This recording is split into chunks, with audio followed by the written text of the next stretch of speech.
Found this 14-inch footprint, which is concurrent with the resident female. We measured the width, the toes. The toes are splayed. She's like splaying them almost like 8 inches. At the heel, the inside of the heel looks to me like 6 inches or less.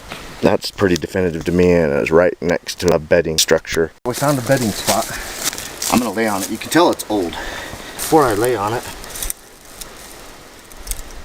let's just look at it for hair and whatnot.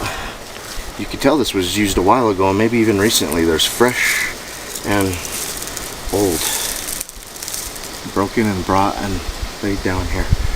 You know, something with the ability to snap and make a nest made this. I just want to lay down on it. Probably hasn't been used for some time. I don't know, something twice the size of me could lay under this. This is a heavily reported sighting area. So anyway, that's an old nest. It'd be nice to find some hairs in there. I don't see anything right now. I kind of looked before I laid down on it so I wouldn't ruin any of them. Something back here has been sleeping, and it leaves a very squatchy footprint.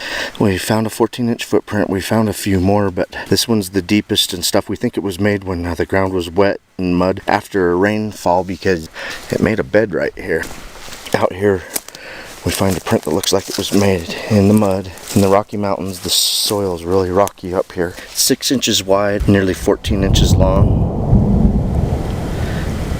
And I hope this dries quick, because it sounds like another thunderstorm is coming in. Brody and Jenny standing by another print that we found that's not as definitive as this one. We'll see how the cast turns out. We've heard some whoops and some rock clacks, and I'm gonna go up ahead and look at these other footprints. Okay, we're waiting during a storm. We put a plastic bag over the cast we made of the 14-incher, but here's a 17-inch print that we found on the other side of the pond. The hill comes right around here. And then go along the edge, going up to where it busted into, I mean, this took a lot of weight and strength. It really busted into that log with the toes up at the front. We don't have enough casting material to cast this 17-incher. 14-incher was too good to pass up. This is the heel. Oh yeah. And then it goes right down into there, and there's the... And I'm gonna measure the width of this thing too. It's a good 17-incher, and it weighed a lot. Let's get it the other direction. Yeah. It's about 7 inches wide at the widest spot up by the toes.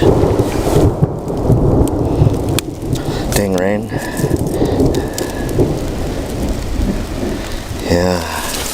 It's a big boy, and there's a lot of destruction in structures and snap-offs. His hill is 5. He's got a 5-inch heel, and up close to the toe splay, he's got like an 8-inch, and he's 17 inches long. It started to rain, waiting for the print to dry. We put a plastic bag over it. It's dry. It's ready to come up, but it's been raining so hard. We've been taking shelter where Bigfoot made this shelter. I think Jenny's getting her poncho.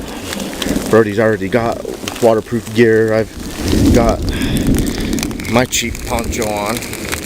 My jacket's supposed to be water resistant or whatever. We were staying dry under here, and there was a break in the rain, and we went out to see if we could get it up, and it started up again. So there was supposed to be a 0% chance of rain up here today. Obviously the weatherman's wrong. The Uinta Mountains run opposite direction of the Rockies. The Rockies run north to south, and the Uintas run east to west. They're inside the Rocky Mountains, but because of their position, they get a lot more moisture than most parts of the Rockies.